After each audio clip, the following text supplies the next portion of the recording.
everybody, welcome to this week's video. Today I'm going to be talking about the last two acts of Romeo and Juliet, specifically what makes the last two acts of Romeo and Juliet a tragedy.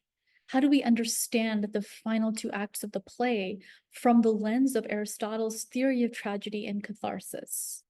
In his classic book of literary theory, Poetics, Aristotle defines tragedy as the mimesis of a serious and complete action, having magnitude, which through pity and fear brings about a catharsis of such emotions.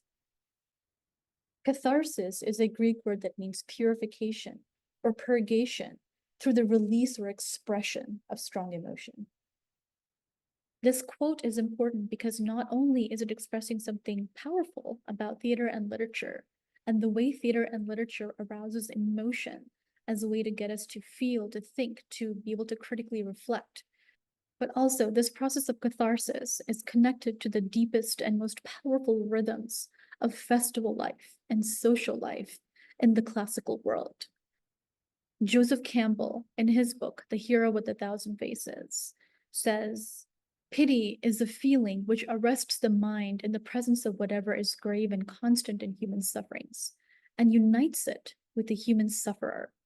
Terror is a feeling which arrests the mind in the presence of whatsoever is grave and constant in human sufferings, and unites it with the secret cause."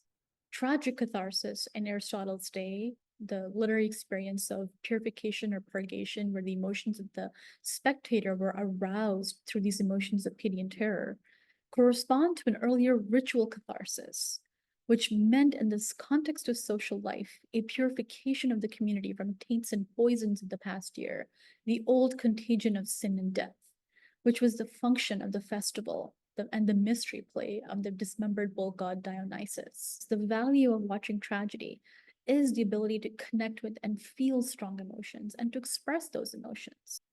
And that is something which gets us connected with humanity, with the social world, and the process of critical thinking.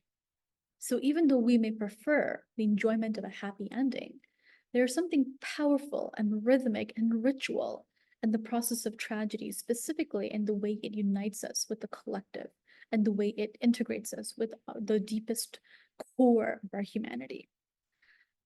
So with that, let's go ahead and pull back a bit and think about what makes the Act 4 and Act 5 of Romeo and Juliet a tragedy. We can think about Romeo's dream in Act 5, Scene 1, where he sees himself dead and approached by Juliet, who kisses him and revives him, and he is made into an emperor. That dream can be seen as ironic. We know that the lovers die, or it could be seen as prophetic.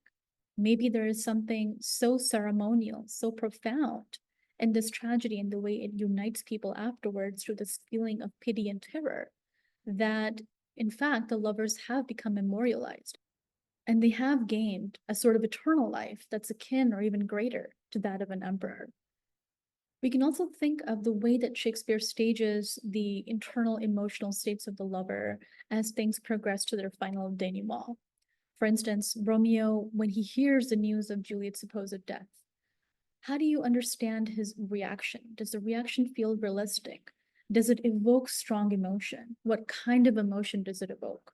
Specifically, a speech that I am really impacted by is his dialogue with the apothecary.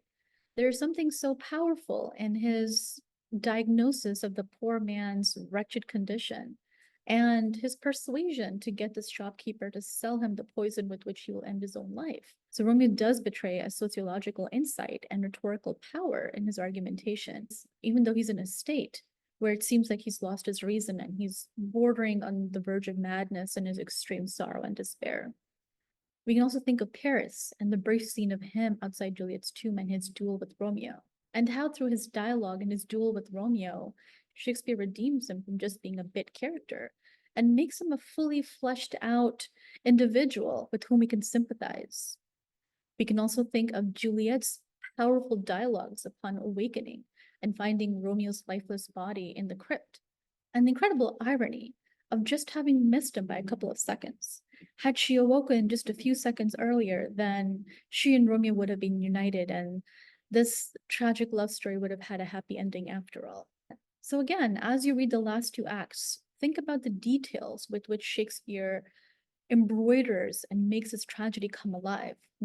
Going back to Aristotle's definition of tragedy, again, as a process of catharsis through strong emotions of pity and terror, what details arouse the most pity and the most terror in you?